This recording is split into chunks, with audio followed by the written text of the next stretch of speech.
Hi,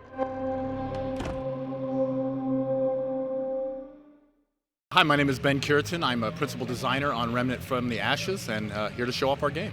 All right, so we got a first look at Remnant from the Ashes a few months ago. It looks like it's still essentially the core game, but you guys have added a ton of stuff on top of like what we saw before now, right? Absolutely. We've added, we've been working on getting all of the content in the game, obviously, all of the areas that we've been talking about, getting more and more tiles in the game, but even more importantly, we've gotten more items, armor, trinkets, things to fight for, things to go find, things to explore for, and just reasons to keep playing, and of course, more challenges.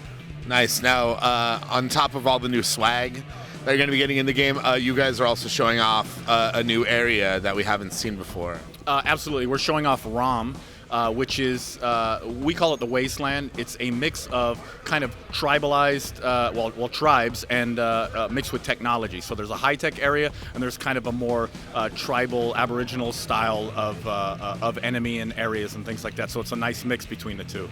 Nice. Yeah, I noticed when we were playing, at first we were taking on some, like you were saying, like very like primitive enemies. They had like bone masks on that looked like they'd maybe been taken from some sort of super elephant.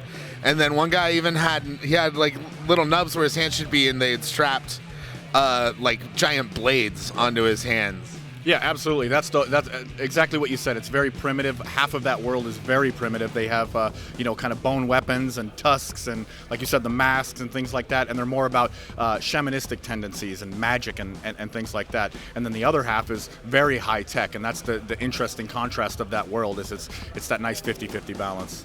Nice. Now, you guys obviously draw a lot of influence from like sci-fi and horror culture. What specifically influenced this particular world? It kind of has like a post-apocalyptic Martian feel to it to me, but I don't know what you guys are going.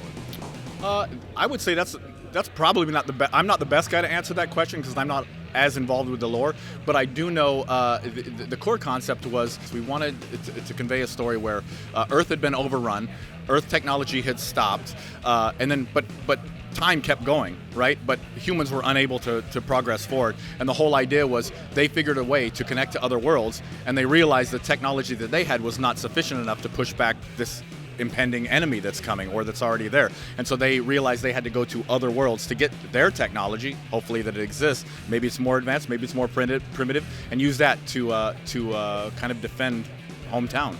Yeah, actually during our playthrough, I know all the dungeon, everything's randomly generated, right? Absolutely. Everything is randomly generated within a set of guidelines. So when you roll a campaign, the moment you roll that campaign, it is unique to you. The layout of everything, the items that drop, sometimes the enemies depending on where you're at, the dungeons, the quests, they're all randomly generated from a core set of guidelines. So while you may play one way or get one loadout, I might get a different setup. We will still do the same story beats, but the way we go about it is going to be completely different. Nice. So, for instance, like when we were playing, we did 2 playthroughs on ROM, and at first we've, just kind of went like on a straight ahead path, but soon, the second playthrough, we found a dungeon almost immediately where we found like some very alien technology and some extra armor, but like it's possible that you could play the game and that could not show up, or you just have like a completely different story happen. Oh, absolutely. That is 100% true. It is a matter of fact, actually, that if you play the game all the way through and you explore every nook and cranny, most likely you will not see 50% of the game.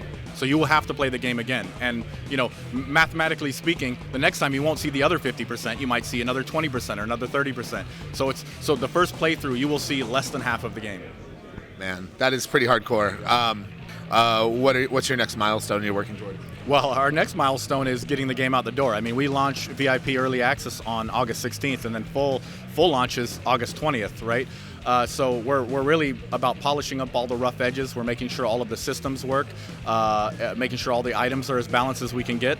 And then after that, we're working on some of the things we've already talked about, like adventure mode, the ability to roll just a single biome without the story content, and look for maybe some of the stuff that you didn't find in your playthrough. So maybe you don't want to play through the whole story again to get a couple of the earth items that you missed. I want that one trinket that gives me evade. I want that one trinket that gives me reload speed that you didn't get, but you know that I got or your friend got. So you just reload earth and you play through earth, maybe you get it, maybe you don't get it. Maybe you get some other stuff you didn't know existed. So that's the core thing that we're working on right now. Right. You just got to roll the dice. You just got to roll the dice. The whole game is a dice roll within guidelines.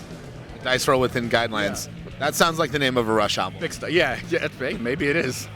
Cool. Well, so we're just around the corner. When does Remnant come out of pre-launch? So pre-launch, the official launch is August 20th. That's going to be on Steam. It's going to be on Arc, which is Perfect World's platform. It's going to be on PS4, and it's going to be on Xbox One. Awesome. That's all at launch? That's all on launch, yep. Nice. And then are you guys going to be updating the game simultaneously over all platforms, or will updates be coming to PC first? Well, it's much easier to launch or to update PC, because PC we just say, hey, we're ready to go. We switch to build. Obviously with console, we have to go through a cert process and things like that. So the goal, absolutely the goal, is to make sure we do it side by side, but there may be some technical limitations or things like that may cause it a couple days delay or something like that, because we're waiting on Sony or Microsoft or something like that to cert our build. Yeah, I feel that. I've been there. And then I'm also curious, have you guys thought about bringing Remnant to the Switch at all? I mean, it's one of those options that we have absolutely talked about, and we just have no plans right now, but we haven't taken it off the table either. It's just one of those things. Cool. Well, thank you so much for talking with us. Thank you. I appreciate it.